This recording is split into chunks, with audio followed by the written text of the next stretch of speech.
Hello students, welcome to accounts Duniya. और आज हम फिर बात करेंगे basic accounting terms class 11th के लिए कि बेसिक अकाउंटिंग टर्म्स क्या होते हैं। इसके मैं 4 वीडियोस ऑलरेडी आपके लिए डाल चुका हूं और उनका लिंक नीचे डिस्क्रिप्शन में गिवन है।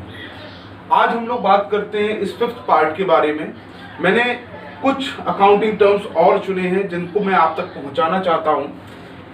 Number 1 is live stock, allowance, bad डेब्ट, book value, depreciation, solvent and insolvent. क्या होते हैं ये, क्या इनकी मीनिंग है, आज हम लोग इन्हीं के बारे में डिस्कस करेंगे। आइए देखते हैं। पहले नंबर पर है live stock. Live stock mean जिंदा स्टॉक। क्या जिंदा स्टॉक होता है? जी हाँ। हम देखते हैं कि ट्रांसपोर्टेशन में कई तरीके के ट्रांसपोर्ट का यूज किया जाता है ना, जिसमें बैलगाड़ी भी होती है, घोड़ा गाड़ी भी होती है। तो ये जो लिविंग ऑर्गेनिज्म के थ्रू चलने वाली ट्रांसपोर्ट है, तो ये लिविंग ऑर्गेनिज्म क्या है? They are the property of the business, इसलिए वो क्या हो गए? लाइव स्टॉक, है ना। Cows, buffaloes. अब एक आपकी डेयरी फार्म है, डेयरी फार्म के लिए कार्स, बफेलोस, ये क्या है? सॉरी, काउस एंड बफेलोस क्या है? These are the livestocks. तो लाइव स्टॉक मीन्स जिंदा स्टॉक, वो स्टॉक जो आपके पास जिंदा है, जीवित है। नंबर 2 है अलाउंस। अलाउंस किसे कहते हैं? अलाउंस का मतलब भी दूसरा होता है छूट, लेकिन छूट के लिए तो हम लोग डिस्काउंट वर्ड का यूज करते हैं, लेकिन ये अलाउंस वर्ड का हम लोग यूज कब करते हैं? हम लोग पता है जब हम प्रोडक्ट्स की मैन्युफैक्चरिंग करते हैं तो हमेशा ये होता नहीं है कि सारा का सारा जो गुड्स है वो A1 क्वालिटी का बने। कभी कभार उसके साथ कुछ डिफेक्टेड गुड्स का प्रोडक्शन भी हो जाता है, और ये डिफेक्टेड गुड्स को बेचने के लिए कंपनीज क्या करती हैं? उनकी कॉस्ट कटिंग कर देती हैं, उन्हें कुछ सस्ता करके मार्केट में बेच देती हैं, मींस एक्चुअल प्राइस से कम प्राइस में।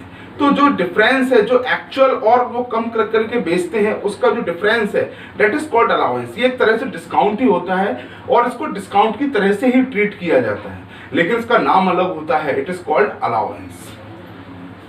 तीसरे नंबर पे होता है बैड डेब्ट।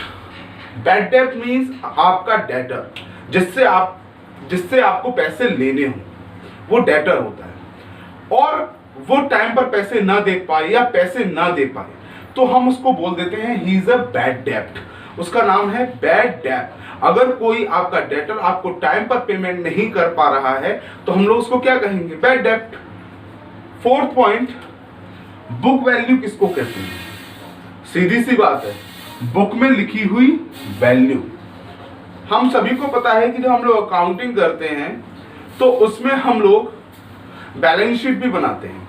तो बैलेंस शीट हमने इसलिए बनाते हैं कि उसमें हमारी सभी एसेट्स और लायबिलिटीज की एक्चुअल वैल्यू लिखी होती है। कभी कभार क्या होता है कि एक्चुअल वैल्यू बुक वैल्यू से डिफरेंट होती है। मान लो आपने मशीन जब खरीदी तब उसका प्राइस कुछ और था और आज की डेट आते आते उसका प्राइस कम हो गया या ज्यादा हो गया, लेकिन हम उसी वैल्यू को कंसीडर करेंगे जिस वैल्यू पे हमने वो मशीन खरीदी थी। और हर साल उस मशीन में कुछ ना कुछ कमी आती है, इस वजह से उसकी वैल्यू गिरती है ना। तो जो बुक वैल्यू का मतलब वो वैल्यू, आपके एसेट की वो वैल्यू जो आपकी बुक्स में रिटन डाउन है, जो आपने अपनी बुक्स में लिख रखी है ना। तो बुक वैल्यू इसके लिए कहते हैं। 5th, depreciation. डेप्रिसिएशन कहते हैं जब हम किसी मशीन का कंटिन्यूअस यूज करते हैं, है ना, उसमें जरूरी है कि बेटा उसकी वैल्यू कुछ ना कुछ कम हो जाती है। सपोज एग्जांपल ले लेते हैं, आज मैं कोई एक कार ले लेता हूं, उसकी वैल्यू 10 लाख रुपीस है। मान लो मैंने उसको 1 साल चला लिया, कि अभी भी उसकी वैल्यू 10 लाख रुपीस है? नहीं बेटा, कम होगी उससे। 2 साल चलाने के बाद और कम हो जाएगी। ये जो वैल्यू डिक्रीज होती है किसी एसेट्स की due to normal wear and tear, है ना, उसको रेगुलर यूज करने से उसकी वैल्यू जो डाउन होती है, दैट इज कॉल्ड डेप्रिसिएशन। जितनी वैल्यू डाउन होती है that is called depreciation. Suppose 10 lakh की गाड़ी 1 साल बाद 9 लाख की रह गई, तो हम मान लेंगे कि उसमें 1 लाख रुपए का क्या हो गया? डेप्रिसिएशन। सॉल्वेंट। सॉल्वेंट किस पर्सन को कहते हैं? सॉल्वेंट हम उस पर्सन को कहते हैं जो अपनी लायबिलिटीज पे करने के लायक हो, मींस वो एक कैपेबल हो अपने सभी डेब्ट्स को, अपनी सभी लायबिलिटी को पे करने। ही इज कॉल्ड सॉल्वेंट। और जाहिर सी बात है, इंसॉल्वेंट इसका जस्ट ऑपोजिट। इंसॉल्वेंट मींस जो अपनी लायबिलिटीज को पे करने के लायक ना हो, मींस जिसके पास बैंक लोन हो और उसके पास वो लोन चुकाने के लिए पैसा ना हो, क्रेडिटर हो मीन्स उससे गुड्स उधार खरीदा हो लेकिन उनका पेमेंट करने के लिए उसके पास पैसा ना हो, means a person who is not capable to pay his debts, he is called insolvent. I think बेटा आपको ये सभी पॉइंट अच्छे से समझ में आ गए होंगे। अगर आपको अच्छा लगा हो तो प्लीज इस वीडियो को लाइक शेयर एंड सब्सक्राइब जरूर करिएगा। Thank you.